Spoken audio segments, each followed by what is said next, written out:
Hello, everyone out there in YouTube land. Welcome back to Diego Knows. I, of course, am Diego. And today we're going to continue to talk about Till There Was You. That's right, Till There Was You. That was that piece of shit rom-com movie from 1997 that I actually love this movie. I actually do love this movie. That's coming from the heart, okay? I'm not making that up. I actually did love this movie. I saw it when it first came out because I was a lonely young Marine on a Marine Corps base. Campbell's U, North Carolina. They had a base theater there. I had nothing to do. I was a private. I had no fucking money. Okay, I had no car. So I just walked around the base when I had time off on the weekends. Everyone else went to town to go get laid and go get drunk. And I just stayed on the base with nothing to do, with no car and no money. So I would go to the free theater because they showed movies for free. These were new releases; they weren't that new. Once the movies had already played for a few months, then they went to the base theater. So you had to pay anything to go see them. So I would go there and watch movies on the weekends. Whenever I was on base. Okay, not when I was deployed, obviously, or when I was out there in the fucking desert. But when I was when I wasn't doing maneuvers or out there in the field, I would do that. And I watched a lot of rom coms that way. I watched whatever they were playing. I watched it. Okay, whether it was a horror or sci-fi or a rom com, I just watched it because it was free. What the fuck? It was free. The only thing I had to pay for was like the popcorn and the candy. So I went to the base theater and I saw this movie. I actually love this movie a lot. I thought it was so touching, so very charming. I'd never seen a movie like this before. Okay, I was a very young man at the time. This is the late 90s, and I'm lonely and I'm just sitting there fucking in the military base watching this fucking movie. And I thought it was really good. I liked how they did a duality between the man and the woman. Okay, like his story, his backstory, and then her backstory. Okay, like all the things that they have in common. They're from the same place. They went to the same school. They know the ssame people, and they always almost meet each other, but they don't. They're both frustrated in their relationships. Okay, and they both are looking for something better. Okay, but they're perfect for each other, but they always almost meet each other, but they don't. They actually don't meet each other till the end. Okay, which was a trope from the 1990s. I mean, think Sleepless in Seattle. Okay, like they didn't meet each other till the end of that movie too. Okay, so even though they're in love with each other, they don't even know each other yet until the end of the movie. You realize as you watch their parallel lives, they're both looking for each other. They just don't know where each other is. They're in the same fucking room. They just don't look at the same time. They bump into each other's kids. They don't recognize each other. He almost crashes his model on her head. They see each other for a second, but they don't talk to each other, and none of that shit happens, okay? But yeah, she ends up dating the guy that bullied him when he was a little kid, and he's fucking dating the girl that she's writing the fucking autobiography for. So it's also bullshit, okay? It's a rom-com, okay? But I thought it was charming. I thought it was touching, okay? Now that I watched it again in order to review it, it's a piece of shit. It is, okay? It just doesn't hold up. This movie, I did not pay attention to the box office back then when I saw this movie. If I had, I would have realized that most people hated this movie, and now I feel bad that I showed so many girls that I dated this movie because I liked it so much. And now that I watched it as a grown man, middle-aged man, I'm watching this now and I'm like, oh god, this was. Yeah, oh my god, you had to be a lonely fucking young man, okay, to fucking really appreciate this fucking movie, because even women didn't go see this movie, okay? So it wasn't that good, but I still find it charming. I still like the movie, more so because of that time in my life. It reminds me of what I was doing when I watched that movie, a lot of movies do that for us, you've all seen fucking shit that you loved when you were a kid, and then when you're grown up, and you watch it again, it just does not hold up. This is one of those movies. You had to be a fucking young man, okay, who was lonely. It had no fucking car to appreciate this fucking movie, okay? Because it lost money at the box office, all right? This movie did not help anybody's career, except for maybe Sarah Jessica Parker. But even then, she just lucked out. Because right after she did this movie, she fucking got Sex and the City, and then she just blew up from there, okay? But everyone else, it didn't really help their careers. I mean, they're all still working, I think. I know Dylan McDermott is still working. He's the protagonist. He's the male lead in this movie. Jean Triplehorn, I don't know what the fuck she's doing now. I know she did a lot of stuff after this. They were trying her out back then. She first came on the scene in the early 90s. She was dating Ben Stiller. That's how she got fucking in the industry. Although she did go to Juilliard.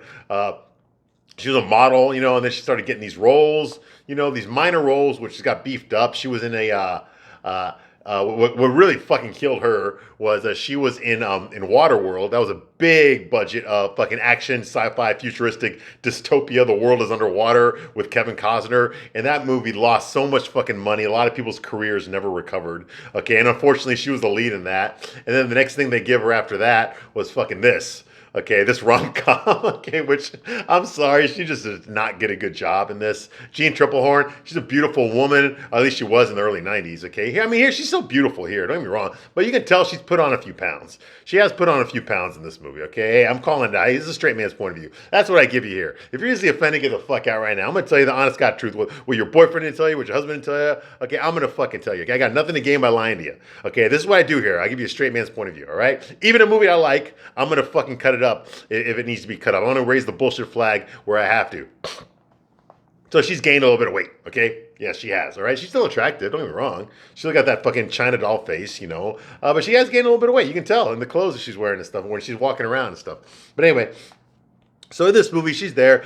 She did this rom-com. This rom-com flopped completely. Okay, so I don't think she was doing movies again after this. I mean, she did Mickey Blue Eyes, I think, around this time, maybe a few years after this. Okay, I saw that piece of shit. That was another rom-com, but she was not a major role in that. I don't think she got a lead role again after this. All right, and now some of you have probably followed her career. You know what she's doing. I know she was on some show called Big Love on HBO, where she was one of some guy was like married to like 3 different women, and she played one of the wives. I never watched that fucking show. I just know Bill Paxton was in it, as well as Chloe Sevigny. Okay, but I didn't really follow her career. Okay, but yeah, I just remember her from this mostly. Okay, I know she's done some other shit. I know she was in Basic Instinct. She did this erotic thriller, and that movie actually did very well, but she was a minor character in that.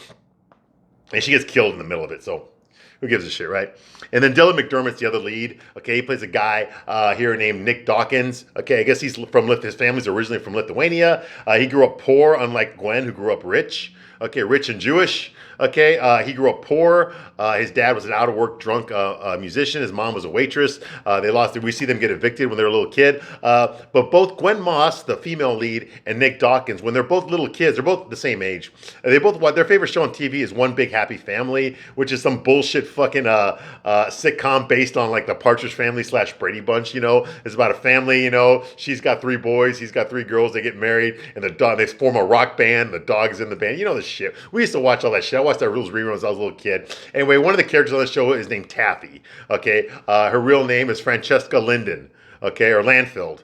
Francesca Landfield, okay? And of course, Nick has a crush on her. You know, like I had a crush on Eve Plum, who played Jan Brady on the Brady Bunch. I most definitely had a crush on her when I was growing up. I know a lot of other guys that are a little bit older, they had a crush on Susan Day from from the Partridge Family, you know, that kind of shit. But me personally, I never liked Marcia from the Brady Bunch that much. I liked Jan. Jan was the hottest one. I think she was the hottest one. Okay, even though she's a lot older than me. Plum's older than me. I'm not that old. Okay, I watched the rerun. The episodes I watched were already like 10 years old when I was a little boy and I watched them for the first time. Okay, so I'm not that fucking old. All right. So yeah, I had a crush on. And you know, when you see Eve Plum mature throughout the Brady Bunch. I mean, that show was like what 6, 7 seasons. You know, by the last season she was on, she had titties, man. She looked good, man. Damn, I was jealous of Christopher Knight, who played Peter Brady, because he actually fucked her in real life after the show got canceled. They did. Yeah. I know, man. Oh, well, anyway, moving right along. So that's what this is. Okay, of course, Nick has a crush on Francesca Landfill. Her character's name is Taffy, and she's the one that always talks to the dog.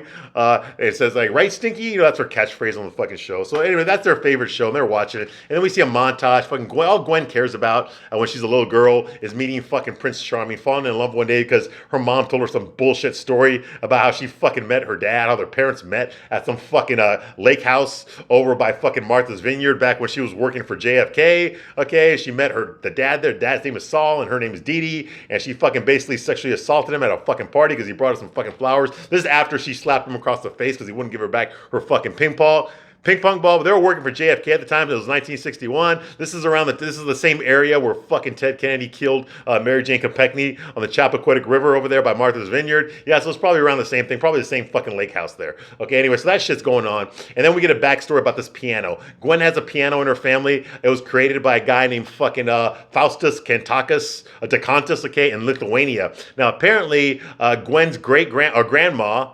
fell in love with a guy named Faustus Dekantis, a Lithuanian, okay, and he made this piano for her with his own hands. He made her this piano, okay, and then the Nazis invaded Lithuania, so fucking he bribed some government official to sneak her, okay, and the piano and her whole family to America. He promised to meet up with her later. He never showed up. So because of that, Grandma Lena kept the piano, but she never played it again, and it's just been handed down from generation to generation. Okay, so that's why Gwen is forced. Her mom forced her to play the fucking piano, and we get that fucking bullshit story. Okay, so yeah. Meanwhile, Nick, by the way, is also his family is also from Lithuanian. Get the connection? Get it? Okay. So yeah. Faustus de Costas. Okay. Well, actually, Nick changed his name. His real name is Nicholas de Costas. They changed it to Nick Dawkins. Okay, get it? So they're related. Okay, and not related, but yeah, it's a love story that's been going on for generations. Okay, so Nick, anyway, they get evicted from their apartment because they're fucking broke and the dad's a drunk. Okay, and so he's pissed off about that. And then we see a montage. All right, Gwen's trying to find love. She's dating some guy. She's got to date some nerdy guy at the prom. She falls down in the middle of her prom. Then she fucking grudge fucks someone on top of the fucking piano. I'm surprised they didn't fucking break it. They're just going at it like she's being raped, but I think she's actually raping him in this scene. Okay, and then then we find out that in college, when she's in grad school, she falls in love with her poetry professor. Okay, some guy named Gregory, who's older than her, obviously. Okay, and she falls in love with the professor, and she starts an affair with him. Okay. And she's narrating that she's in love and she's so happy and fucking and she's also a fucking dumb fucking bitch. You know, even though she's kind of a nerdy girl, even though she's too beautiful to be a nerdy girl, she is a nerdy girl because they're going to show later that she's very clumsy. So she's bumping into shit and tripping over shit, falling down, hitting her head, bumping her elbow. She's doing that shit throughout the whole movie. That's another reason this movie fails is because Jeanne Tripplehorn is just not a comedic actor in that sense. Okay, she's not Lucille Ball. Okay, she's not fucking Carol Burnett. She's not Anna Faris. Okay, she's not Kristen Wiig. Those women can pull that off, that body humor off, okay? Lucille Ball, probably the funniest woman that ever lived, okay? They can pull that shit off, but not Jeanne Tripplehorn. She just doesn't have that. I know she went to Juilliard, but she doesn't have that kind of talent, okay? I don't see her as a fucking insecure, fucking dopey girl, you know, who's just fucking so shy and so afraid of herself, you know, that she's always bumping into shit, you know, clumsy. I have met girls that are like that. I've dated girls that are clumsy and shit like that, and they don't look like Jeanne Tripplehorn, okay? They just don't, all right? Once again, bullshit flag raised right there. But anyway, so that's going on. She's fucking her professor, and she's all happy and in love with him, okay? And they're always reciting poetry. He's always reciting poetry to her. Yeah, he sounds to me like a fucking, well, you know, and we'll get to that. All right, moving right along. Nick is getting yelled at by his Meanwhile, Nick is also grown up. He's played by Dylan McDermott, who used to fucking date Julia Roberts back in the day. Okay, he's been acting forever. You probably see him in like fucking Steel Magnolias and shit, you know. I remember him from the fucking, was Olympus Has Fallen, that action movie. He was in that. I remember him from this. I remember him from a piece of shit movie called Hardware, one of the worst fucking movies ever made. It was a Terminator ripoff. Okay, so he's been around. Okay, he's done other fucking rom-coms too. Okay, he was on The Practice. You've probably seen him from there. Okay, there's also fucking Maggie Q. They're on a show together. I don't know what it was called. I never fucking watched it. But anyway, he's there. Okay, he's the pretty boy. You know, he's got the square jaw, the fucking 90s hair flopped over. You know, I had the same hairstyle too. Not when I was in the Marines, but before I joined the Marines, I had the same fucking hairstyle, so fuck it, right? He's there. Anyway, his hot girlfriend is chewing him out. Why? Because he's emotionally unavailable. He has a problem showing weakness in front of a woman, and she's chewing him out for that, okay? Because he's too stoic.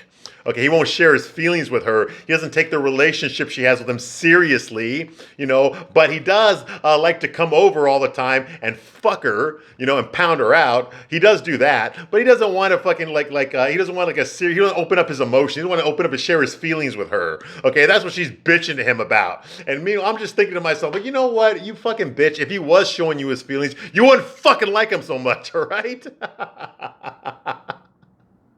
And he's smoking a cigarette. That's another thing in this movie, okay? Both characters are smoking like fucking crazy. Like fucking crazy. They must light up about 55 times in the fucking, no, I didn't count, but it seems like every scene they're in, they're lighting up a cigarette. Not just them, but the other people they're with too.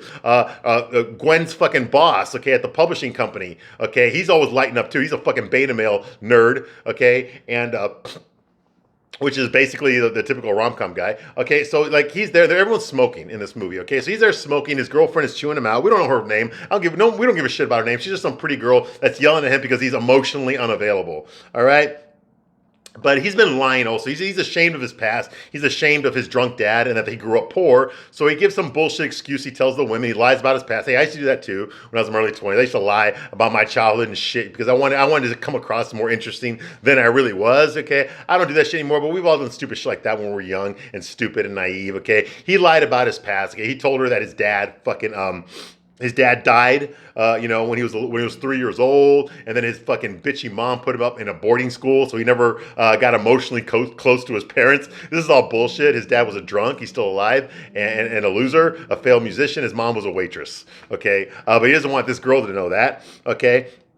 And he's annoyed the fact that she's fucking chewing him out for not being emotionally available. He just wants to fuck her. That's all he cares about. He just wants to fuck her. And this is one of the reasons I like this movie so much. It's because this is actually realistic. Okay, he's not gonna say this out loud, ladies. Okay, we don't say this shit out loud to you. We'll say this to our guy friends, just like you say shit to your girlfriends that you don't tell us. Guess what? We say shit to our guy friends that we don't tell you.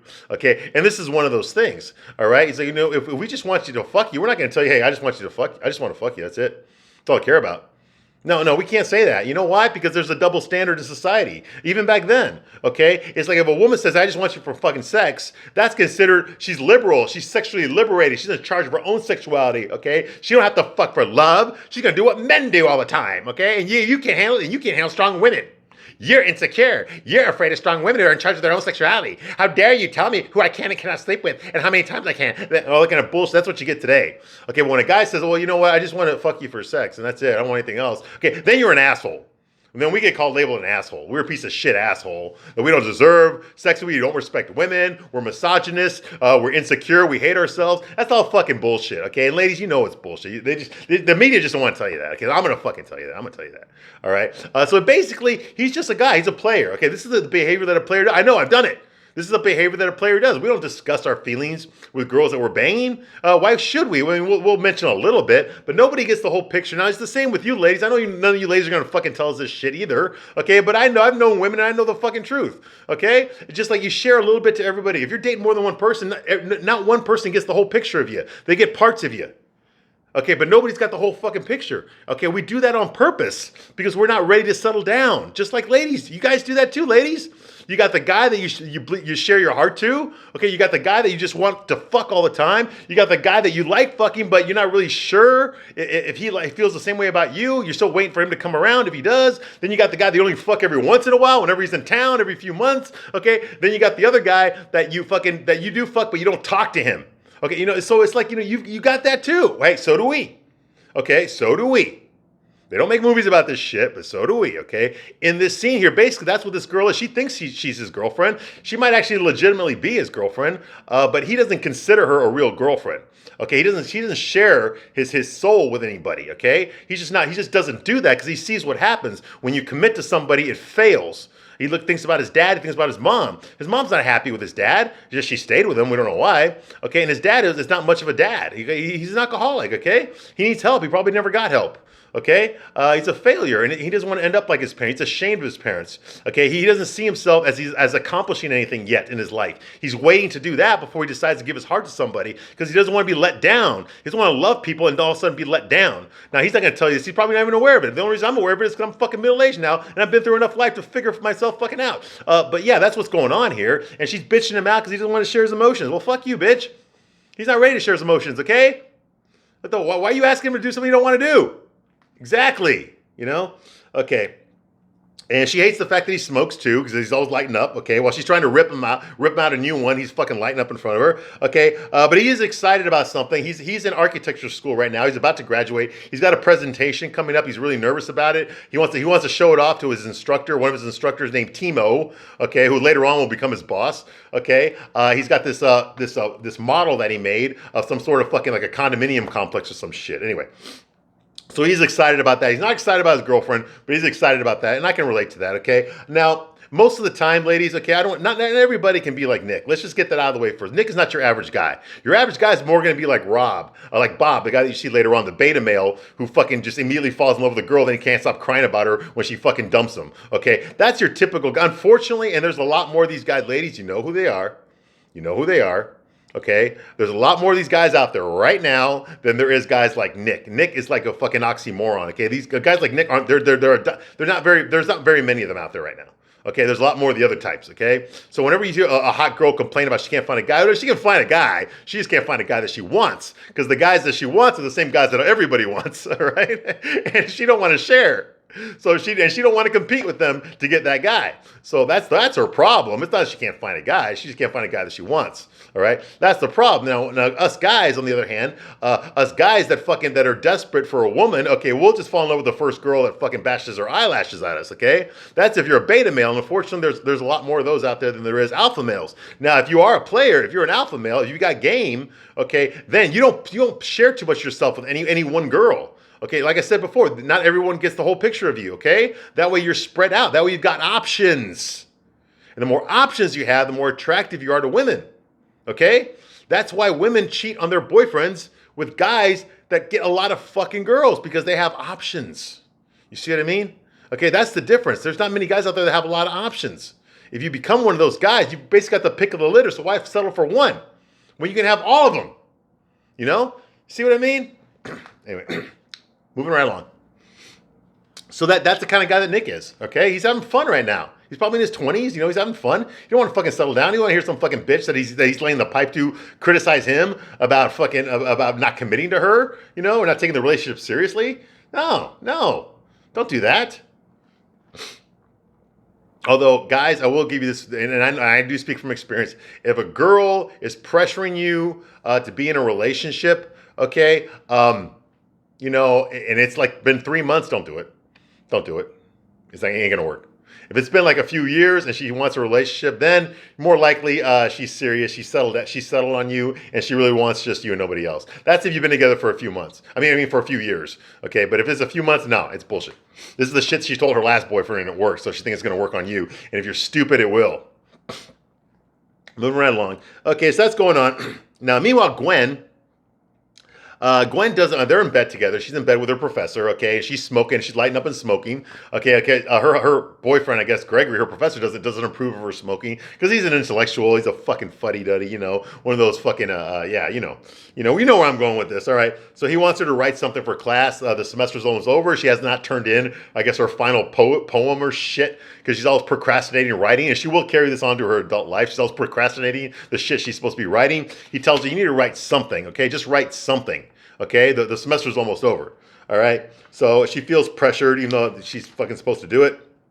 Okay, she procrastinates. Okay, he's also emotionally unavailable. All right, her professor is emotionally unavailable. I see the pattern here. Okay, later on, Gwen is walking on the campus with Debbie, her best friend. Now, Debbie, we saw young Debbie earlier when they were little girls going to private school together, and they were talking about true love, finding true love. Well, now they're both adults. They're in grad school, and Debbie is played by Jennifer Aniston from Friends. Now, Jennifer Aniston was on Friends during this time, okay, but she was a TV star right now. Friends was just starting to get a big, huge following. So in between seasons, she was doing movies. She was doing movies to try to fucking, because you never knew back then. You didn't know if your show was going to get canceled. What are you going to do? You know, so if she can transition to movies like a lot of people do when their shows get canceled, you know, they become movie stars after that. If they don't succeed, they got to stay doing fucking trying to get TV jobs. All right, so that's what Jennifer Aniston was doing. Okay, even though she fucking grew up in Hollywood and her dad was a fucking famous director and shit, so she already had one foot in the door right out of the fucking womb. Okay, in the industry. Okay, but anyway, so she's there. She's in this movie. She has a minor role. She plays Debbie, who is Gwen's best friend. Okay, so they're on the college campus together. Okay, and Debbie, you can kind of tell she's not really too happy with Gwen, because Gwen's always talking about herself and her relationship, and Debbie wants to talk about herself and her relationships. All right, and at one scene, she's talking, Gwen's talking out loud about Gregory and how much in love they are, and how he got offered a position in New York, and that means that she's going to move to New York with him. And that's where she really wants to be, because that's where all the publishing is done, you know, and she's a writer, and oh my God, I'm so excited. Can you imagine me and Gregory in New York? You know, and Debbie's basically, without telling her this, she's basically like, shut the fuck up. Let me tell you about my life and my problems. Well, while they're walking down there, they see a guy. He's over there by a fountain. He's a nerdy guy. He's got this book there. His name is Kevin, I think it is. Or Dean, yeah, Dean, okay, and that's the guy that fucking Debbie's dating, but she doesn't see, although they're dating, he's a beta male nerd guy, he's clumsy, he's dropping shit, he drops his fucking textbook in the fucking fountain when he notices them. That's how shy and nervous he is. Apparently, Debbie is dating him, and Debbie says like, hey, like, he's just someone to go to the movies with, all right? So she don't think that much about him, but, you know, later on they actually get married. All right. So yeah, and also Gwen is just like, oh my God, he likes you so much. Why is he such a fucking nerd? You know, and she's like, well, he's just someone to go to the movies with. All right. So Debbie is not really that good of a friend with fucking Gwen. You can kind of tell that Gwen just talks about herself and doesn't let Debbie talk about her life. Okay, so that's going on here, and then all of a sudden, oh yeah, Debbie, by the way, is a medical student. Okay, she's going to medical school. She's studying to be a doctor. Okay, all of a sudden, Gwen remembers that she left some papers that she was supposed to turn in to Gregory. She left them somewhere, so she got to go get them right now. She forgot it because she's a klutz like that. She's always forgetful. So she runs. She leaves Debbie there and runs to go get these papers. Okay, the essays. They're Gregory's essays. Okay. Now, meanwhile, at the same university, in the architecture department, Nick is there. He's arguing with one of his instructors, this guy named Timo, who's this bald-headed guy. He's arguing over the model that he built. Okay, he's telling him, "Hey, this parking lot does not go there." Blah blah blah. Like that. And so now Nick does not like criticism. Okay, obviously he does not like being criticized. He built this model, okay, and obviously he put himself into it. Okay, his own emotional fucking shortcomings are displayed here in this model, and his instructor is pointing that out to him. Like, I don't understand. What is the source here? He's like, there's no fucking source, okay? I just built this thing, okay? You want to tell me it's a piece of, okay, it's a piece of crap, all right? Are you happy now? It's fucking crap. And he grabs his model and he storms out of the room, okay? Because I guess he didn't get the approval that he wanted, okay? He does not like to be criticized. It's obvious, and a lot of guys are like that, okay? Now a guy like him, a guy who dates a lot of women, who projects self-confidence, even though he's probably not self-confident, okay? At least not in this, okay? Yeah, they tend to do that, okay? I can relate to that. That's another reason I like this movie, is because they really get the guy character pretty right on. Not all the time, but most of the time they get it right, the way guys are, okay? He says, okay, it's crap, fine. You happy now? It's crap. So he grabs his model and he walks away, all right? Meanwhile, Gwen runs into the office, the professor's office, Gregory's office, to give him the essays, and she opens the door because it's left unlocked, okay, because all professors do that when they're having office hours. They leave the door unlocked, right? Especially when they're fucking around, right? Well, she walks in there, she catches Gregory making out with a guy. Yeah, making out with a guy, a student in her class named Kevin, a gay guy in her class named Kevin. So she sees that, she drops the essay, she's like, and she fucking runs out of there. Your typical fucking, Chick-Flick movie scene. She runs out of there. She's all upset. Okay, the love of her life is into fucking guys. Why do you think? I didn't think Shirley Jones felt. What, Gwen? You think you're the first one? What's her name? Judy Garland, Liza Minnelli, Shirley Jones. They all got their men fucking dudes.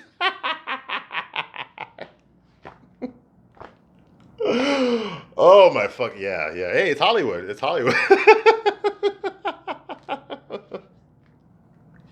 Even the straight actors fucked guys to get jobs. Okay, anyway, moving right along. So she's all upset. Another trope of these rom-coms, of course, he's fucking a guy. Of course he is, okay? Because that way it's not her fault. Okay, you got to remember, when it comes to rom-coms, whenever a guy gets cheated on by the girl, it's the guy's fault. He's not good in bed. He always leaves her inattentive. He's never there for her emotionally. He doesn't pay attention to her feelings. He's an asshole. Whatever the excuse, it's always the guy's fault when the woman cheats on the guy. But when the guy cheats on the girl, it's always the guy's fault because he's an asshole. He can't keep it in his pants. He's immature. He needs validation from women. He's such an asshole. He's so immature. He doesn't even know what he wants. He didn't even make a decision. He left me for that slut. Men are pigs. That's usually what happens. It's still the guy's fault, okay? Fuck that noise. And the reason they did that is because they can't have the professor fucking another girl. Because if they do that, then we're going to rate that girl. And we're going to be like, okay, well, maybe that girl is better for him than Gwen. So maybe he's, it's good because what we see to Gwen is she's this fuddy-duddy girl, and the girl that he would be cheating on her with would be like a beautiful, self-confident girl, okay? And we might, the audience, and for chicks that are watching this movie, might actually root for the professor to be with the student instead. Because, what kind of moral high ground does fucking Gwen have? She's fucking her professor. So she can't say, you fucked the student, oh my God. Well, what the fuck do you think you are? You see what I mean? So there's no moral high ground here.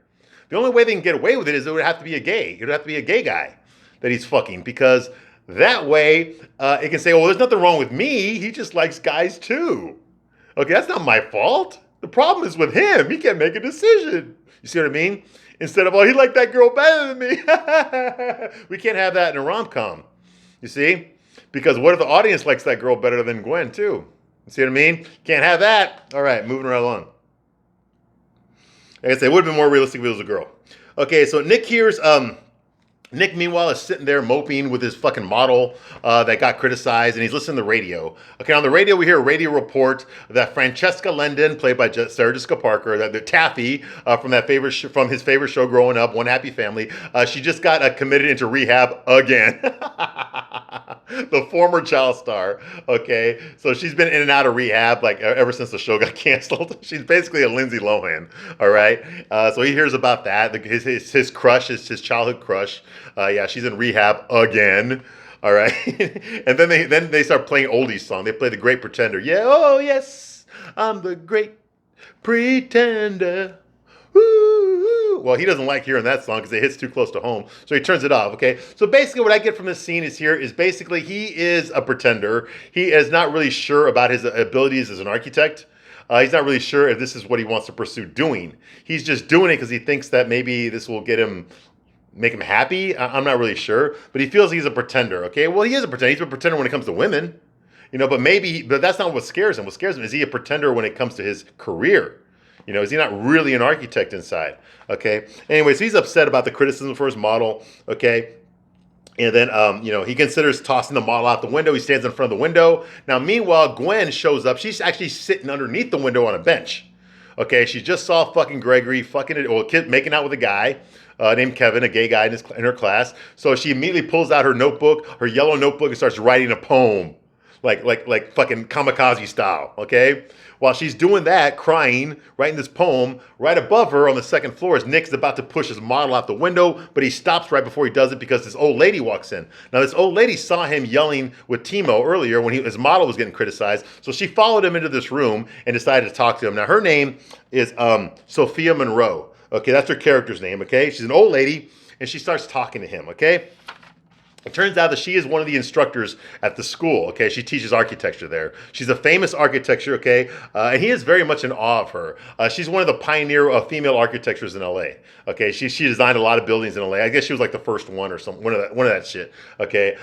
So she's an old lady, okay? And he's in awe of her work. Okay, he's very like for him to talk to her is like talking to a rock star. For him, it's like, oh my God, you're like one of the best architects I've ever seen. And knowing that how great you are, I hope that someday I wanted to be like you. You inspired me to be as good as you. And he tells her that. He's like he's in awe of her work, and he hopes to be as good as her someday. And he tells her, he's like, I never believed that I could amount to much. I never believed that I could be a great architect until I saw your work, until I saw what you did. And Sophia, she tells him that she understands, what it's like, to not feel like she belongs, okay, to feel like she's not good enough. She says she understands those feelings. Those are normal feelings to have when you're starting out in your career as an architect. But then she gets up and she tells me, listen, you and me, we're architects, okay? We understand how things are made, okay? And then she walks away from him, okay? Yeah, we understand. We pay attention to how things are made, okay? And after she walks away out of the room, he remembers that. He bumps into his model, and it falls off the window. And it almost crashes right on Gwen, who's down there still writing her poem. So she's like, oh, shit. She gets out of the way. It crashes right in front of her. And she looks up, and he's just, oh. And he pulls the head back. He doesn't want her. He's embarrassed. He doesn't want her to see his face. And she's like, you asshole. You almost hit me with that thing. And then she packs up her shit really quick, or she dropped her papers. But unfortunately, she forgot one sheet of paper from the poem that she wrote. She left it there. It stuck to the bottom of the broken model. So she runs out of there, with her big ass. Yes, I looked at her ass when she's walking away. Look at it. It's big. And she got junk in the trunk. Absolutely. Okay, I take it. Anyway, so she walks away all fucking upset and shit, Whatever. That happens, okay. She forgets that one sheet, okay. Meanwhile, after that happens, we don't see it, but Nick goes out there. He picks up the broken model and brings it back upstairs to the room he was in. While he's in there, okay, he falls asleep for some reason. Okay, then his girlfriend, the one that was chewing him out earlier, she walks in there, and she sees him there, and she sees that fucking yellow tablet notepaper stuck to the bottom of the broken model, and she pulls it out. Okay? Like I said, it's got Gwen's poem in there. All right? Nick finds it. He starts reading it, and he is captivated by the words. He's captivated. He's like, this is good. Us guys, we're always captivated by fucking poetry. Us straight guys are always captivated by poetry. No, we're not. We're captivated by songs. You put some music in there. Okay, but poetry, I don't know. Some guys I know, like I went to art school, okay? I was an artist, okay? So I know lots of guys actually like poetry, okay? But they're not guys like this guy, okay? This guy's very masculine, all right? I got more into arts than I did poetry, okay? You give me a painting, give me a Cezanne, or a fucking Van Gogh, that kind of shit. Yeah, I can tell you a lot about that. But give me a poetry, I'm going to fall asleep. All right. So Gwen tries to read. She gets to her class to read her poem, and then she can't find it because obviously she fucking left it there. Okay, it's stuck to the bottom of that fucking broken model. So she's in the class. She's embarrassed. Okay, because she wants to read her poem, but she can't find it. So Gregory fucking says, Kevin, the guy that he's been boning, says, "Do you have a poem for us since Gwen is not prepared?" So finally, Gwen just stands up and she decides she's going to recite the poem that she wrote from memory. Okay, in the class, just to tell him off, okay? So this is the poem. Ready? She says, "Come in." And while she's saying it out loud, Nick is reading it at the same time. He's reading the tablet and reading the same poem himself, all right? And he's impressed with it. Okay, so she said, this is the poem. Ready? "Come in. I've been expecting you. There's a knock on the door. And love walks through and lights the fire and smiles the smile. As though love were going to stay for a while. The fire breathes and weaves its spell, but the heart runs out of lies to tell. For love is restless. Love's a flirt. Love has places to go and people to hurt. So here's a shovel to smother the flame. Tomorrow, you'll barely remember my name. And I'll try to forget you, my darling one, as a prisoner tries to forget the sun. For life holds no purpose, and love holds no charms. Since I beheld you in another's arms.